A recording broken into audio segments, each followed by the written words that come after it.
兄弟，跟你我的兄弟了，好大个的，好的没好的样子呀！妹妹兄弟，啊，妹兄弟，啊，妹兄弟，quay trời lắm. biết hả? Biết rồi à? Ôi trời trời ý giờ thôi rồi. Ôi trời trời trời. Chả tiếp đâu lên mình. Tiếp đâu mày? Mình là tiếp hậu rồi. Tiếp đâu mày nha? Em sáng chưa sáng à? Chưa sáng rồi à? Chứ sao? Có sói này từ hú này từ sói à? Lên từ hú lên sao? À tôi lấy sớm rồi. Có lý đâu? Anh trốn sổ. Có cho mình nọ vô vô.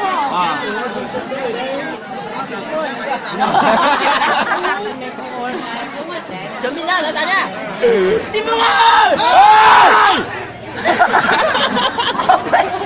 Bắn cái khẩu vô đây. Đi mưa ơi! Ô bê! Sông xe! Ô bê! Sông xe! Ô bê! Sông xe! Ô bê!